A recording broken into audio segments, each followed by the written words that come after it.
امام علی علیہ السلام کی خدمت میں ایک شخص آ کے کہنے لگا، یا علی، انسان کا جسم بیمار کیوں ہوتا ہے؟ بس جیسے ہی یہ پوچھا گیا تو امام علی علیہ السلام نے فرمایا، اے بندہ خدا، یاد رکھنا اس زمین پہ لامحدود اتنے لشکر ہیں جو بعض مرتبہ انسان کے جسم پر حملہ کرتے ہیں۔ وہ لشکر اتنا چھوٹا ہوتا ہے کہ انسان اپنی آنکھ سے دیکھ نہیں پاتا، اور یوں انسان کا جسم جو اللہ کے قانون کے تحت چلتا ہے، جس کو انسان صحت سمجھتا ہے، وہ ڈگمگانے لگتا ہے اور یوں انسان بیمار پڑ جاتا ہے۔ تو وہ پوچھنے لگا، یا علی، ایک لشکر حملہ کرتا ہے، کیا اس لشکر سے بچنے کا کوئی عمل ہے؟ امام علی علیہ السلام نے فرمایا، اے شخص، اللہ نے انسان کے جسم میں ہی اس لشکر سے لڑنے کے لیے لشکر کو قائم کیا، تاکہ باہر کے بیمار کرنے والے لشکر انسان کے جسم پر حاوی نہ ہو سکیں۔ لیکن افسوس، بعض مرتبہ قوت مدافعت اور قوت لیام کی قلت سے انسان کے جسم کا لشکر اس نظر نہ آنے والے لشکر کے سامنے مات کھا جاتا ہے،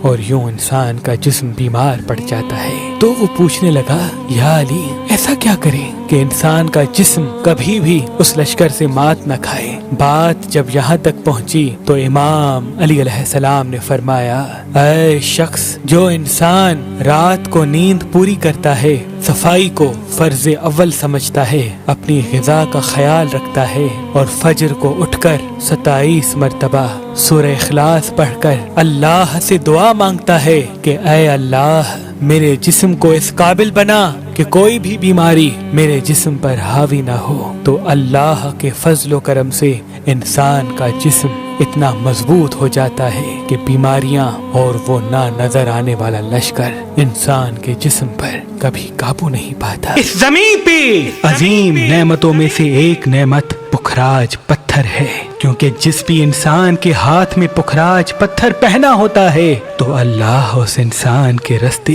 شہرت، عزت کے لیے کھول دیتا ہے۔ اللہ کے ولی میرے دادا حضرت شاہ شمس تبریز سبزواری نے فرمایا کہ جب جب سورج کی روشنی انسان کے ہاتھ میں پہنے ہوئے پخراج کو لگتی ہے تو وہ انسان کے دماغ سے جڑ جاتا ہے، اور اس کی شعائیں انسان کے وجود میں محنت کرنے کا جذبہ، حاضر دماغی سے جواب دینے کا ہنر اور اپنے مقصد کی طرف بڑھنے کا جذبہ پیدا کرتی ہے۔ آج کل اور پرسوں اگر آپ مہربان اسٹون سے یہ پخراج پتھر لیں گے تو اس کے ساتھ یہ اسم اعظم دم شدہ حسینی عقیق آپ کو فی سبیل اللہ گفٹ دیا جائے گا۔ یاد رہے یہ آفر صرف 3 دن کے لیے ہے۔